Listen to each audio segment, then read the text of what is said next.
বাংলার ঐতিহ্য পহেলা বৈশাখ অনুষ্ঠান।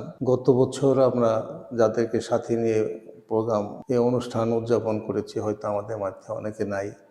অনেক রাষ্ট্রীয় পরিবর্তন, সামাজিক পরিবর্তন, অনেক কিছু ঘটে গেছে। পিছনের দিনে যে ঘটে যাওয়া সে ব্যর্থতার দায় থেকে আমরা আরও অতি দ্রুত কীভাবে শুভ নববর্ষকে স্বাগতম জানিয়ে আগামী দিনের পথ চলা শুরু করব, সেটাই এখন বিচার্য বিষয়। সে উদ্দেশ্য করে আমরা থানা, বিএনপি এবং অঙ্গ সংগঠন সহ দোহা নবগঞ্জ কলেজে পুরানো চিরাচরিত নিয়ম বাংলার ঐতিহ্য ধরে রাখার জন্য সকাল 8টা থেকে প্রোগ্রাম করব। আমাদের মাননীয় এমপি মহোদয় উনি এই প্রোগ্রামে উদ্বোধন করবেন।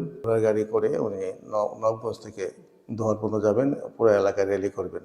পুরানো ঐতিহ্য ধরে রাখার জন্য সার্বিকভাবে সাংস্কৃতিক অনুষ্ঠান সহ সার্বিক ব্যবস্থা আমরা নেব এবং সবাইকে আহ্বান করছি, দাওয়াত করছি আমাদের প্রোগ্রামকে সাকসেসফুল করার জন্য। আশা করি ইনশাআল্লাহ আমরা সুন্দর অনুষ্ঠান করব এবং বর্ষবরণ করব। অনুষ্ঠানের মাধ্যমে শুরু করে দিই, আর পরে খবর রাখি না। কিন্তু আমরা চাবো আমাদের কর্মী গ্রাম বাংলার ঐতিহ্য ধরে রাখার জন্য আমাদের কর্মী, আমাদের সমস্ত তৃণমূল পর্যায়ের মানুষের সাথে যেন আমরা মিলেমিশে, বছরে একবার বক্তৃতা না দিয়ে সবার সাথে মিলেমিশে সুন্দর রাষ্ট্র গঠন, সুন্দর পরিকল্পনা, যেমন আমাদের বর্তমান প্রধানমন্ত্রী তারেক রহমান গ্রাম বাংলাকে সাজানোর জন্য যে পরিকল্পনা নিয়েছেন, তার এই পরিকল্পনার মাধ্যমে আমাদের নেতা খন্দকার আব্বাস পাকের মাধ্যমে আমরা এই সমস্ত পরিকল্পনা গ্রামের সাধারণ পর্যায়ের মানুষের সাথে সম্পর্ক করে এই ঐতিহ্যকে ধরে রাখতে চাচ্ছি।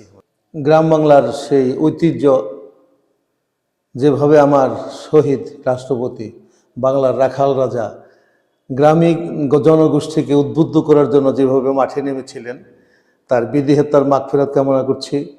আল্লাহ যেন তাকে বেহেশতের উচ্চ মাকাম দান করেন।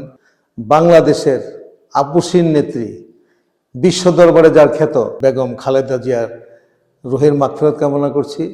তারই ওয়ারিশ আমাদের যথাসময়ে বাস্তবায়ন করতে পারে তার সাফল্য কামনা করছি। তারই অনুসারী খন্দকার আব্বাস পাক ঢাকা 1 আসনে জনগণের ভোটে নির্বাচিত।